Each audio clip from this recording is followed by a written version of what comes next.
Boa noite. Não podem sentar.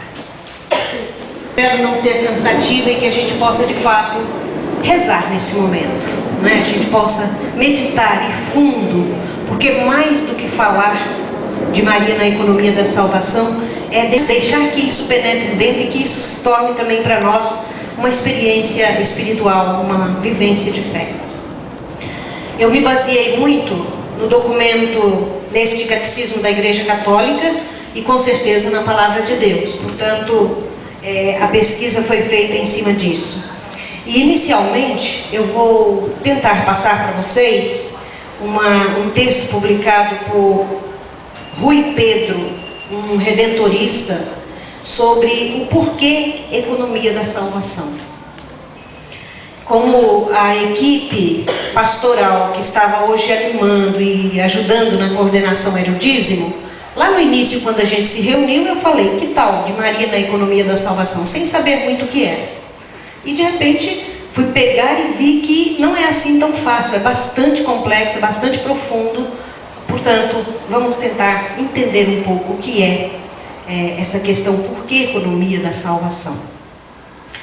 A palavra economia vem da junção de duas outras palavras gregas. Oikos, que significa casa, e nomia, que significa lei. Portanto, economia literalmente quer dizer a lei da casa. Como se gere uma casa, como se cuida e se leva avante uma casa, um patrimônio, uma comunidade, etc. Então essa expressão foi usada em toda a história da igreja, sobretudo a partir de um teólogo do século III, que foi Irineu de Lyon, para falar de toda a história da salvação, que Deus escreveu e que construiu com a humanidade. A economia da salvação é o projeto de amor que o nosso Deus sonhou e construiu. Mas não só sonhou, Deus continua sonhando. Ele sonha e constrói com a humanidade, que é a sua casa, esse projeto de amor. Então todo o universo encontra a sua origem no amor criador e fecundo de Deus, que é família de amor, como sabemos. No universo, neste pequeno canto que é a Terra, diante de tanta grandeza, de tanta beleza do universo, surge uma nova aventura. Quem é? A pessoa humana. Ser pessoal, ser relacional, criado e sonhado à imagem e semelhança de Deus. Então, é bonito compreendermos-nos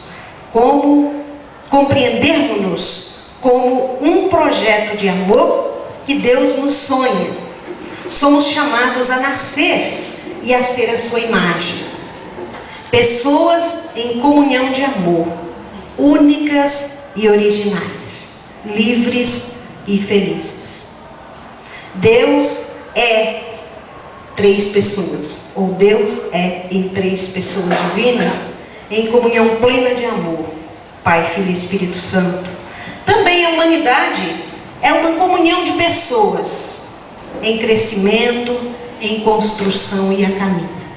Portanto, à maneira de Deus comunhão, nós somos também chamados a fazer esta experiência de comunhão. A gente vai ter aqui alguns passos, porque desde anteontem até hoje, aqui vai aparecer alguma citação, alguma referência de coisas que já foram ditas, porque é impossível falar de Maria se não houver repetição de alguma coisa. Mas nós vamos seguindo o fio. Então, as ações de Maria, ou o que foi acontecendo com ela, é o que vai formando a economia da salvação. Então nós temos a anunciação, o assentimento ou a aceitação de Maria, essa concepção pelo Espírito Santo. Temos o dogma da Imaculada Conceição, Maria Medianeira da Graça, Maria, obra do Espírito Santo, e é bastante grande, mas vou tentar resumir. E Maria predestinada, não é? A Assunção, e depois um questionamentozinho para a gente ir para casa pensando como é que a gente participa da vida de Maria, né? E eu quero com vocês tentar repassar um pouco do que eu consegui assimilar com espiritualidade. Então, a anunciação a Maria inaugura a plenitude dos tempos. Como a gente citou em cima, Gálatas 4, Deus enviou o seu Filho, ele nasceu de uma mulher submetida à lei. Então, na anunciação acontece o cumprimento das promessas e das preparações da vida do Messias. Maria é convidada a conceber aquele em quem habitará em forma corporal toda a plenitude da divindade. E a resposta divina à sua pergunta, como se fará isso se eu não conheço homem algum? É dada pelo poder do Espírito Santo. Deus diz, o Espírito Santo virá sobre ti. Ele te cobrirá com sua sombra. Então, para ser a mãe do Salvador, Maria foi enriquecida por Deus com dons dignos de tamanha função. Na anunciação, vejamos que o anjo Gabriel a saúda como cheia de graça.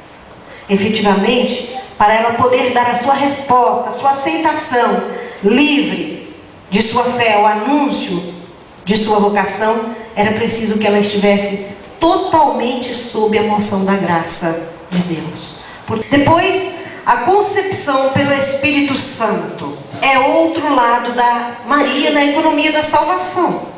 Hoje na cidade de Davi nasceu-vos o Salvador, que é o Cristo Senhor, concebido como santo no seio virginal de Maria. José foi chamado por Deus a receber Maria, sua mulher, grávida daquele que foi gerado nela pelo Espírito Santo. Então, Maria é denominada nos evangelhos a mãe de Jesus. Onde é que a gente percebe, hein, gente, no evangelho? Em João 2, 1.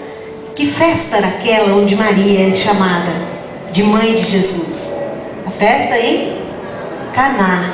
Então diz lá que a mãe de Jesus lá estava. E também, noutro momento, em João 19, 25, onde é que Maria estava, onde ela também é apresentada como mãe? Ao pé da cruz. Ao pé da cruz. Então a maternidade de Maria manifesta aí nessas duas passagens.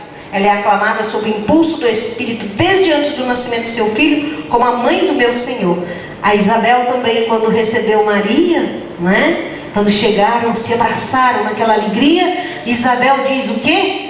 De onde me vem a dita de receber? A mãe do meu Senhor para me visitar. Então, com efeito, aquele que ela concebeu do Espírito Santo como homem, e que se tornou verdadeiramente seu filho segundo a carne, não é outro senão o Filho eterno do Pai.